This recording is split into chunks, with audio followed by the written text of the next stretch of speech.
بسم الله الرحمن الرحيم والصلاة والسلام على أشرف المرسلين سيدنا محمد خاتم الأنبياء والمرسلين.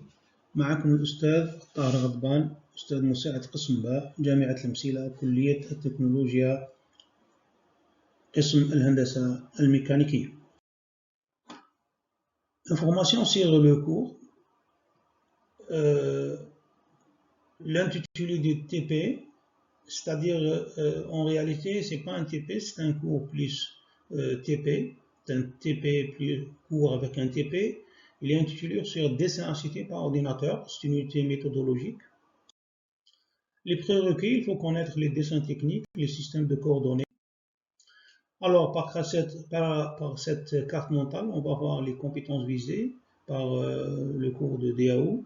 Alors on va nous permettre d'apprendre les principaux commandes de dessin de base et de réaliser des dessins complets par un projet, pour un projet spécifique, appliquer les calques, ainsi que comparer AutoCAD avec d'autres logiciels populaires comme SolidWorks et Inventor.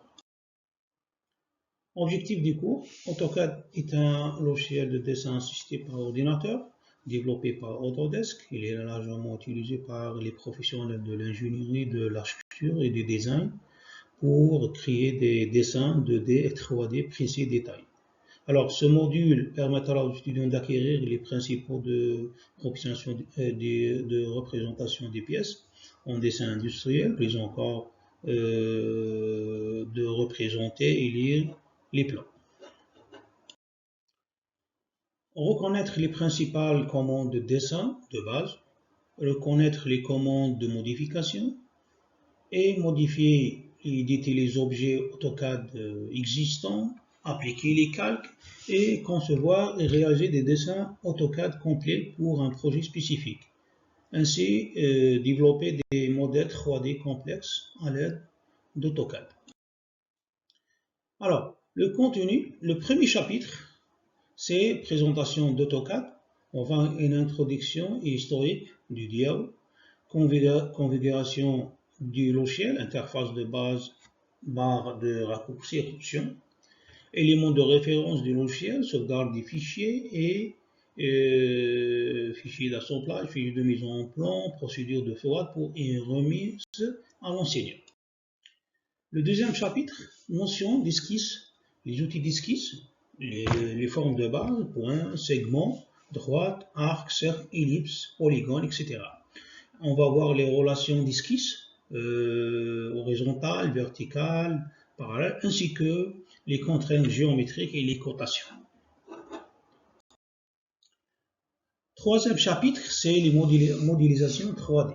On va voir les notions de plan, fonctions de base comme l'extrusion, l'enlèvement de matière et la révolution. Fonctions d'affichage, zoom, vue multiple, fenêtre multiple. Les outils de modification, effacer, décaler, copier, etc. Et réalisation d'une vue en coupe du modèle. Le quatrième chapitre, mise en plan du modèle 3D, édition des plans et des cartouches, choix des vues et mise en plan, l'habillage des propriétés objets, les hachures, la cotation, le texte et les tableaux. Enfin, on va voir les modalités d'évaluation des apprentissages. L'évaluation finale se fait à travers un projet financier PC et qui porte sur tout ce que vous avez vu dans ce cours pendant le semestre lors de ce projet qui compte pour 50% de la note finale. Deuxième évaluation, c'est l'évaluation continue et régulière à raison de 50%. Elle vous permet d'engranger des points tout le long du semestre. Cette évaluation continue est réalisée par différentes formes, participation, QCM, etc. وفي الأخير نشكر لكم حسن الانتباه والإصغاء والسلام عليكم ورحمة الله تعالى وبركاته.